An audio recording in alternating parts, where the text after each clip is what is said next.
श्री स्वामी समर्थ. नमस्कार मंडळी, मी मंगल. स्वागत आहे तुमचं नवीन एका व्हिडिओमध्ये. तर श्रीकृष्ण जन्माष्टमी अगदी 2 दिवसावरती आलेली आहे आणि आपण आजच्या व्हिडिओमध्ये श्रीकृष्ण जन्माष्टमीची कथा ऐकणार आहोत. हिंदू धर्मानुसार भगवान श्रीकृष्णांना विष्णूंचा 8वा अवतार मानले जाते. कृष्ण जन्माष्टमी राजा कंसाच्या राज्यकार्य काळाशी संबंधित आहे. फार पूर्वी कंस हा मथुरेचा राजा होता.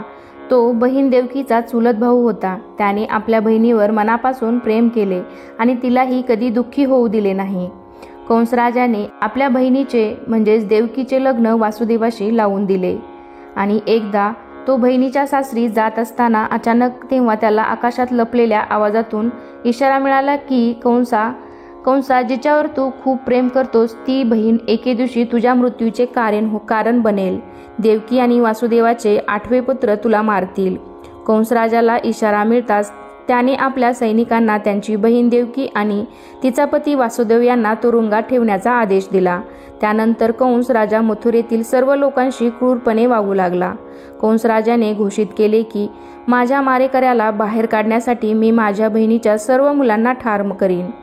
त्याच्या बहिणीने तिच्या पहिल्या मुलाला जन्म दिला. नंतर दुसऱ्या, तिसऱ्या आणि नंतर 7वा मुलगा होईपर्यंत कंसाने सर्व मुलांना ठार मारले. त्यानंतर माता देवकी तिच्या 8व्या अपत्याच्या म्हणजेच भगवान श्रीकृष्णाच्या वेळेस गरोदर राहिली.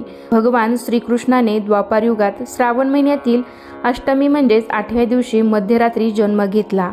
जेव्हा भगवान श्रीकृष्णाचा पृथ्वीवर जन्म झाला तेव्हा हा एक चमत्कार घडला. तुरुंगाचे दरवाजे आपोआप उघडले, रक्षक झोपी गेले आणि एका लपलेल्या आवाजाने वासुदेवांना कृष्णाला वाचवण्याचा मार्ग सांगितला. वासुदेवाने कृष्णाला एका छोट्या टोपलीत आणि मध्यरात्री अंधारात एका मोठ्या नदीतून गोकुळातील त्यांच्या मित्र नंदाकडे नेले. एक पावसाळी रात्र वासुदेवाने नदी पार केली जिथे शेषनागाने त्याला मदत केली. वासुदेव आपल्या मुलाची त्याच्या मित्राच्या मुलीशी म्हणजे यशोदा आणि नंदबाबा यांच्या मुलीची देवाणघेवाण केली आणि कंसाच्या तुरुंगात वासुदेव परतले. सर्व दरवाजे बंद करून कंसाला निरोप देण्यात आला की देवकीने मुलीला जन्म दिला आहे. कंस आला आणि त्या मुलीला शिव्या देऊन ठार मारण्याचा प्रयत्न करू लागला. त्याचवेळी ती मुलगी कंसाच्या हातातून अदृश्य झाली आणि आकाशात मुलीच्या रूपात तिच्या वास्तविक रूपात प्रकट झाली. तिने सावध केले आणि म्हटले, अरे मूर्ख कंसा, तुझा मारेकरी खूप दूर आणि सुरक्षित आहे आणि तुझी वेळ संपल्यावर तो तुला मारेल. यशोदा आणि नंदबाबांच्या सुरक्षित हातात बालकृष्ण हळूहळू गोकुळामध्ये वाढू लागले. पुढे भगवान श्रीकृष्णाने कंसाच्या सर्व क्रूरतेचा अंत केला आणि कंसाच्या कैदेतून आपल्या आईवडिलांची सुटका केली. गोकुळवासी कृष्णांच्या निरनिराळ्या खोडकर करमणुकीने खूप आनंदित झाले.